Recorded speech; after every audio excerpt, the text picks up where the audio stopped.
Veneration is the second full-length album from Vircolac, a Dublin, Ireland-based death metal band who have taken quite a lot of liberties with the formulas and the type casting of death metal and its purposes. I think that the archetype has sort of been completely mauled by this band at this point, and it's kind of an exciting thing to listen to. It's a very original album and one that pushes death metal away even further than Mask did back in, I think, 2019 or so. A very fine record, which I gave the highest score possible back then. What they do is they incorporate elements of traditional heavy metal, of avant-garde metal, of I would assume black metal, and fuse that with ideas outside of heavy metal, but produce something that is sort of rocking loose. It's sort of moving in irregular move ladders. It's a very fluid but also familiar thing that really has to be heard to be believed, because it's not that it's so weird, it's that it's so natural and organic in its movement. And just like maybe the first time you heard Celtic Frost or a band like that, you're not really sure where you'd want to slot it in terms of subgenre. So we'll listen to a clip here, and you can make a preliminary decision on that.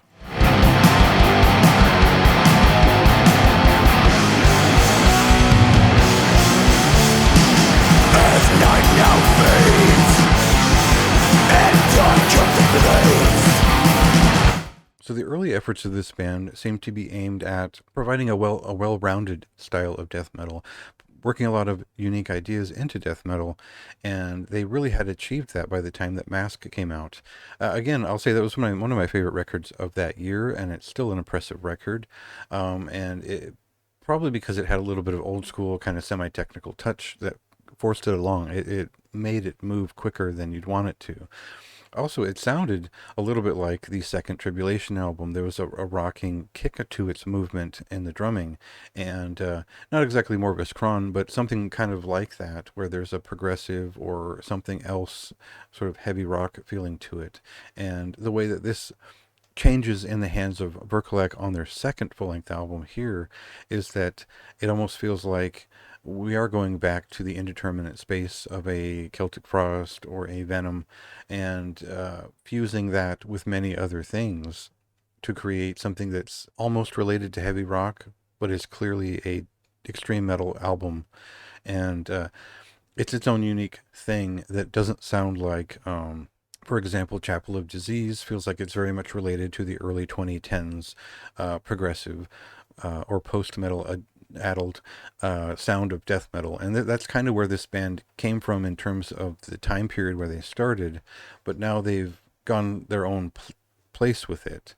And I'm not going to try to continue to describe that, but if you're a fan of the second Tribulation album, The Formulas of Death, or Venom's record especially, you'll at least appreciate the scaling of the rhythms, the way that they move irregularly, and how the riffcraft takes two very distinct but complementary guitar tones and weaves different extremes between the two. There's a constant interplay here, and the production values do a good job of both blurring it when it needs to be moved around, but also carrying it through in a coherent way. I think there's sort of a mastery to it that's not inherent, because it feels like a bumbling rock record for a moment, but it's actually, there's quite a lot of technical gear working here in terms of just how everything works and how the interplay lines up note after note.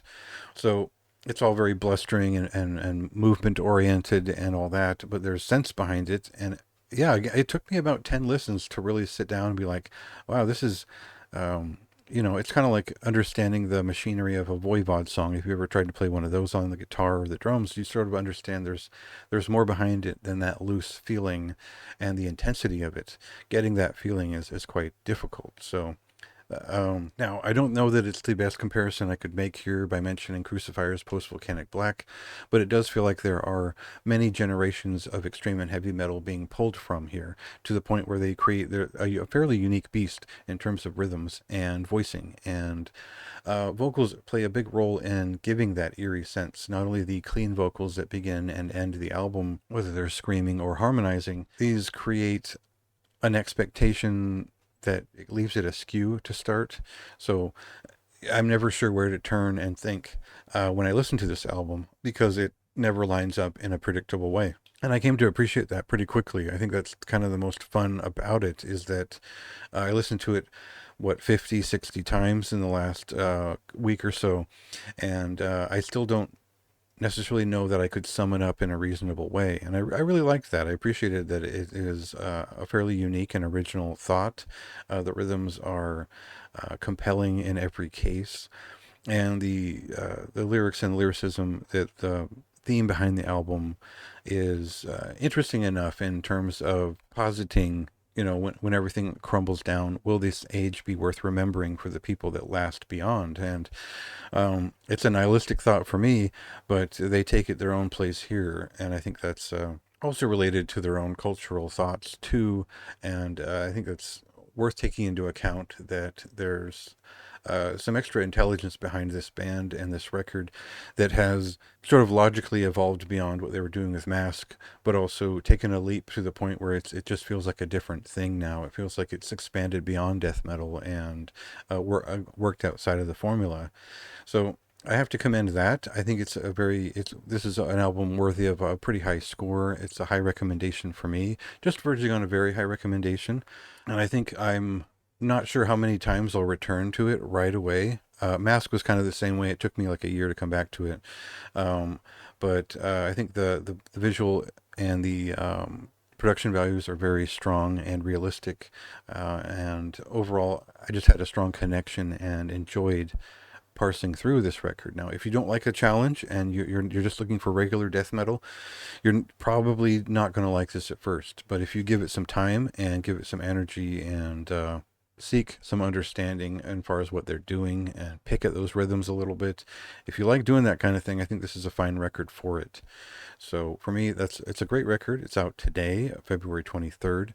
You can listen to it now, and why don't you go ahead and read my review of the album while you listen?